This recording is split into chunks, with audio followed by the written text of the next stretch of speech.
자, 100회 유튜브를 만들고 난 뒤에 조금 농땡이가 있었습니다. 6월 모의고사를 끝내고 우리 학원 책에서는 다 수업을 했었는데 블로그나 유튜브에서는 요청 자료가 없다 보니 올리지를 못했어요. 근데 우리 수업은 어려운 문제를 좀 쉽게 또 이제 수능 담론을 하는 양식이죠. 어떻게 보면 고등학교 3학년 2분 24번 문제는 오답률에 있어서도 15위가 아닌 좀 쉬운 문장입니다. 근데 이 개념은 다음에 또 나오고 이제 할 것 같아서, 그리고 제가 이거를 답도 이제 쉽게 구할 수 있지만 다른 원론적인 이야기로 좀 더 어렵게 나올 수가 있어서 다루게 되었습니다. 보시면은 답도 어렵지 않거든요.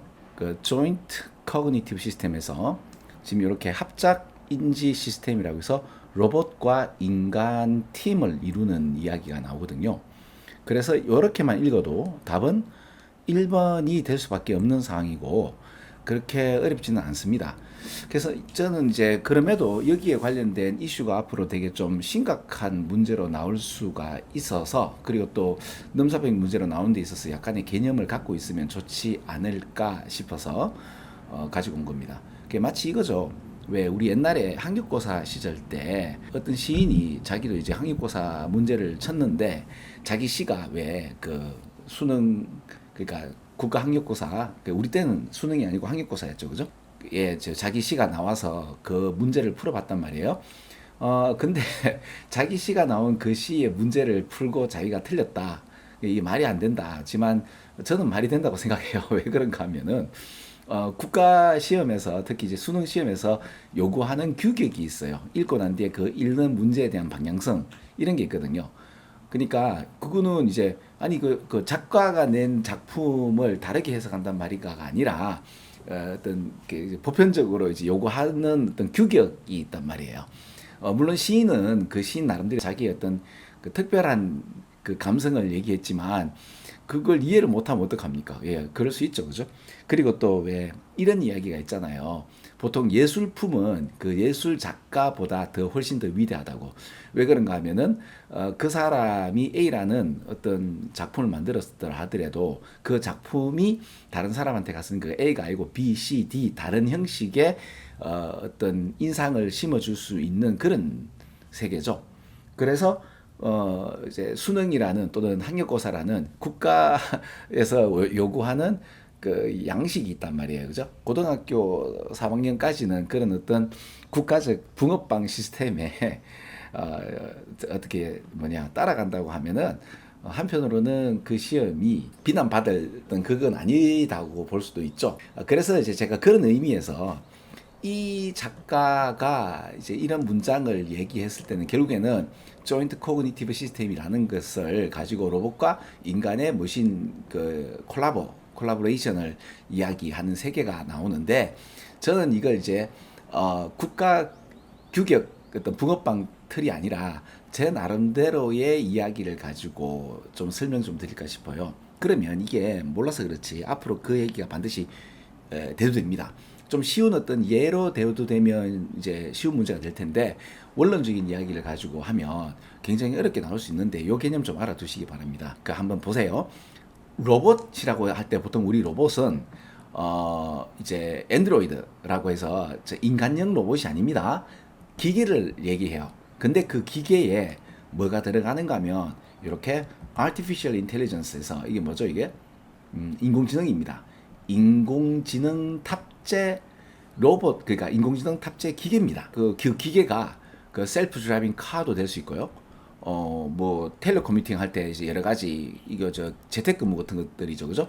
그럼 이 노트북 같은 것들이에요. 제가 30년 전에 반도체 회사에서 이렇게 재택근무를 한 적이 있단 말입니다. 근데 그때는 이제 제 그 뭡니까 로봇이라고 한다면 휴먼 머신 시스템이라 한다면 노트북과 뭐 프린터라든지 여러 가지 그 장비들이었는데, 물론 AI는 없었습니다. 근데 앞으로 시대는 이런 어떤 장비에다가 AI 시스템이 is used 탑재되어서 사용되어서 뭐와 함께 인간 로봇 인터랙션 프린시플 원칙에 사용돼서 로봇을 만들게 되잖아요. 그럼 이 로봇은 굳이 인간형 로봇이 아니더라도 그죠? 그 기계인데 그게 노트북이 될 수도 있고 차량도 될 수 있고 이런 여러 가지 어떤 기계적 형태의 AI 탑재 시스템으로 인해서 로봇을 만든단 말입니다. 그리고 그 로봇은 충분히 intelligent enough 해서 즉 충분히 지적이어서 훌륭한 팀이 만드는 거예요.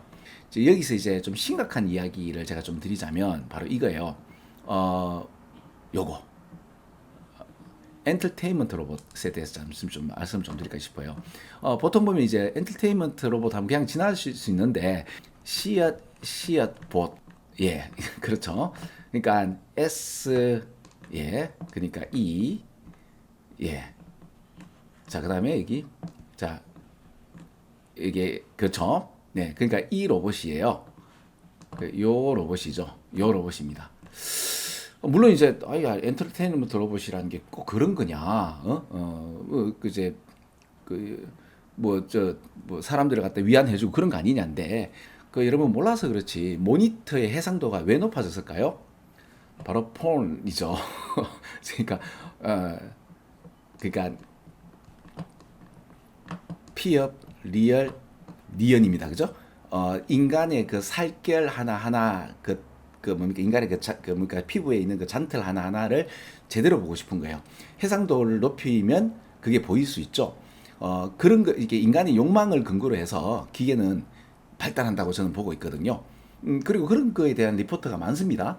그럼 제가 지금 이 얘기를 드린 이유가 뭔가 하면 최근에 그 구글 회사에서 람다라고 하는 그 뭡니까 AI가 자기가 이제 그 인식 체계가 들어서 내가 나임을 느낀다.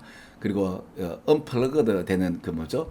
그 이제 전원 오프 되는 게 굉장히 그 두렵다. 죽음을 어떻게 그 연상한다라는 이야기까지 나오지 않나요? 근데 이게 되게 그 위험한 이야기가 뭔가 하면 그 자 다시 합니다. No offense. 여러분 저기 그 제가 얘기하는 게 누구를 폄하하고 이런 게 절대로 아니니까 그러지 마세요. 그거 아닙니다. 이게 뭔 말인가 하면 내가 하고 싶은 말은 최근에 왜 우리 인류가 그 뭐죠? 그 애완동물들을 많이 키우잖아요. 네, 그냥 개나 고양이, 그죠? 근데 이제 개나 고양이를 키우는 데 있어서 우리 보통 보면 개 고양이의 주인들이 그 개 고양이의 주인이 아니고 집사 노릇을 하게 되는 거죠, 그죠?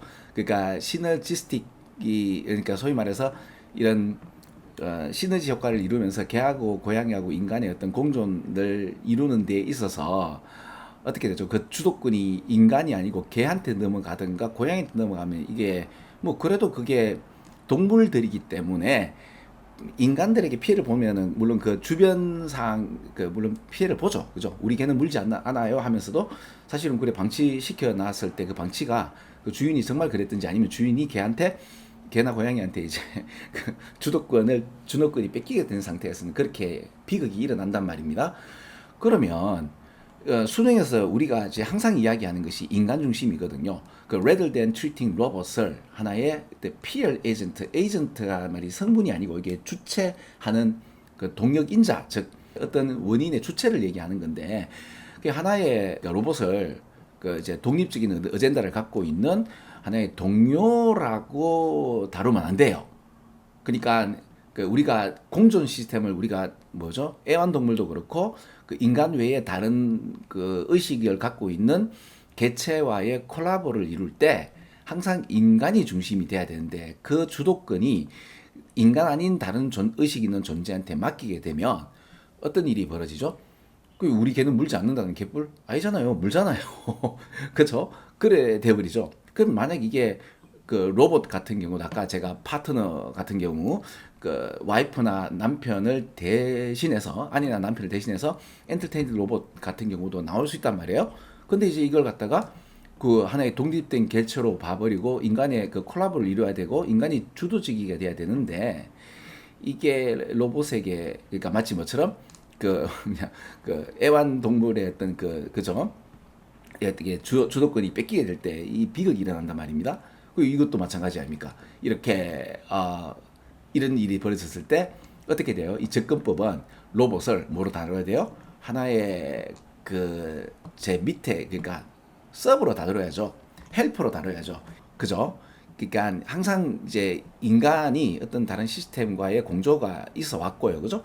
근데 이제 어느 순간 로봇이라는 것이 AI가 자기의 어떤 주도권 의식을 갖게 되는 시기가 올 건데, 물론 약한 인공지능이야 되는데 강한 인공지능이면 이제 진짜 엄청난 어떤 비극이 있을 수가 있죠. 그런 일이 있든 없든 간에 항상 이제 우리 수능에서 이야기하는 거는 인간이 주도권을 지는 겁니다. 뭔 말인지 가지고, 그죠? 아무리 나의 대상이 하나의 어떤 그 인식을 갖고 있는 주체라 된다 하더라도 독립적 주체로서 그것을 다루게 되면 안 돼요. 그죠? 안 돼. 그거보다는 하나의 그 아래, 그죠? 인간이 아닌 다른 개체를 이제 나의 서버로 둬야지. 그래야지 인간이 컨트롤하는 데 있어서 인간 주도 사회가 되는 겁니다. 근데 그걸 갖다가 놓치게 되는 경우는 굉장한 비극이 일어나는 거를 우리가 목도하고 있잖아요. 그죠?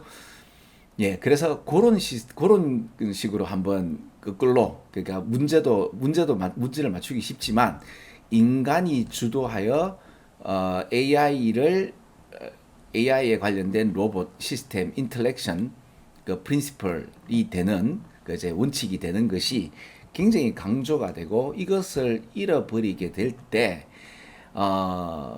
그래도 이제 애완동물 같은 경우는 우리보다 이제 인지 체계나 아니면 이제 그 사회에 영향을 미치는 게 범위가 좁긴 해요. 그죠? 사람이 죽고 살고 하는 그 정도 물게 되면 그렇게 되겠지만은, 로봇 같은 경우는 인터넷과 연결되어지게 되면 굉장히 이제 인간이 그 주도권을 뺏기게 될 때는 비극적인 결과가 오게 되고요.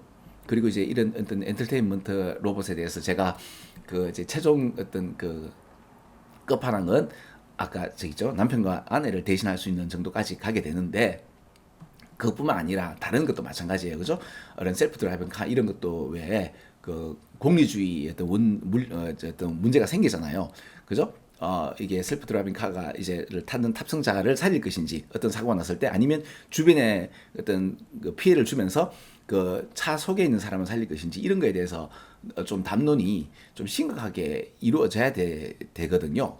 근데 이런 것들이 사실은 어디에서 일어나줘야 돼요? 학교 교육에서 일어나줘야 되고, 이 그 문제가 그냥 이렇게 살짝 나온 걸로 되는 게 아니라 앞으로 많이 대두돼야 될 것이라고 생각하고, 이게 이런 문제들이 많이 나올 거라고 저는 예상합니다.